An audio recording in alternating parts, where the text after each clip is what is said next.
थोड़ा सा ना आज और कल के ट्रेड में थोड़ा ऑप्शन राइटर्स को रिस्पेक्ट करें और थोड़ा सा ट्रेड में बहुत ज़्यादा अग्रेसिव ना हो। मेरे ख्याल से अगर आप स्पेशली अगर आप उन ट्रेडर्स में से हैं जो उसी हफ्ते के ऑप्शन ट्रेड करना चाहते हैं तो मार्केट काफ़ी वॉलेटाइल रहेगा।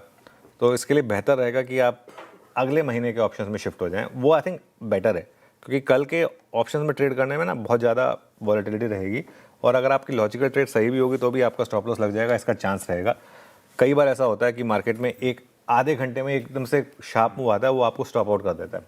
लेकिन अगर आपके पास अगले महीने के ऑप्शंस हो तो वो आप फिर भी एक थोड़ा सोच के समझ कर एक व्यू ले सकते हैं उस पर।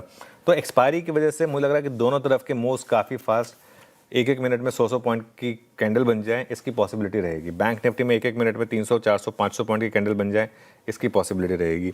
एक बहुत ही ज़बरदस्त मार्केट में एक बज़ चलाया हुआ है, पता नहीं किसने चलाया हुआ है ये, कि कैबिनेट रिशफल हो रहा है, कैबिनेट रिशफल हो रहा है। आपने पिछले 3-4 दिनों से सिर्फ इसी की बात सुनी। वीकेंड पे लोग इंतजार भी कर रहे थे। वीकेंड में लोग इंतजार भी कर रहे थे।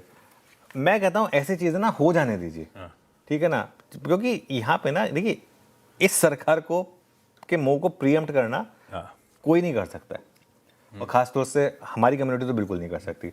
और हमारी कम्युनिटी के तो खैर मतलब वो आदत भी रही है, हम लोग कई बार इस तरीके से खबरें चलाते हैं, उसके बाद उनका खंडन होता है। फ़ायदा क्या है ऐसी खबरें चलाने का, ठीक है। तो इसके लिए मैं तो अभी भी ये कहूँगा कि थोड़ा सा आप केयरफुल रहें तो वो ठीक रहेगा। 1 जुलाई से ना मार्केट के लिए काफ़ी इंपॉर्टेंट और क्रूशियल डेटा पॉइंट्स आने वाले हैं। ऑब्वियसली मॉनसून का प्रोग्रेस एक बड़ा क्यों रहेगा, लेकिन सबसे पहले आएंगे ऑटो सेल्स और मेरे लिए सबसे इंपॉर्टेंट वो होगा। मैं हमेशा एक चीज़ कही है आपसे कि जो हाई फ्रिक्वेंसी डेटा है उसमें सबसे इंपॉर्टेंट होता है ऑटो सेल्स।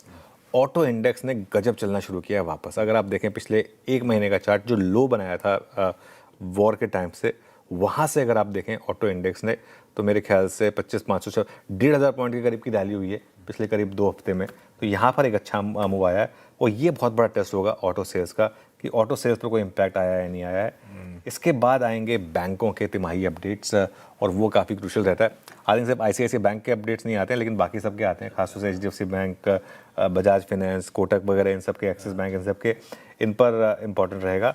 और उसके बाद आएगा मेरे ख्याल से जो इस बार आपको काफ़ी अपॉर्चुनिटी देने वाला है अर्निंग सीज़न। अगर आपने थोड़ा होमवर्क किया और थोड़ा प्रिपेयर्ड रहे तो इस बार वापस आपको मौके मिलेंगे। मैं आपको तरीका बताता हूँ क्या होगा उसका। पिछले 3 महीनों में क्योंकि थोड़ा सा इस बार का अर्निंग सीजन है वो थोड़ा अलग रहेगा। पिछले 3 में से अप्रैल, मई, जून, 15 जून के करीब वो हुई थी, डील हुई थी इनकी US और ईरान की। उसके बाद कच्चे तेल ने गिरना शुरू किया है। 2.5 महीने कच्चा तेल 90 से 110 के बीच में रहा है। ऑन एन एवरेज 100 पकड़ के चलिए आप, ठीक है। 15 तारीख से उसमें थोड़ा सा एक इम्पॉर्टेंट एक मूव आया है। तो ऐसे में कई कंपनियां हैं जिनके मार्जिन्स पर तगड़ी हिट आएगी, आपको उन पर ध्यान रखना है, ठीक है। ऑलरेडी अगर आप देखें वो हमने बास्केट में जो SIP की बात की थी, चाहे पिडिलाइट हो, चाहे एशियन पेंट्स हो, चाहे इंटरग्लोब हो, सब में 15 से 20% के मूव आ चुके हैं, ठीक है। हो सकता है कि अर्निंग्स की वजह से एक और इनमें डिप आ जाए, ठीक है, लेकिन वो मार्केट को पता है कि क्यों है वो डिप, वो अर्निंग्स में। इनकी कमेंट्री पर नज़र रखें।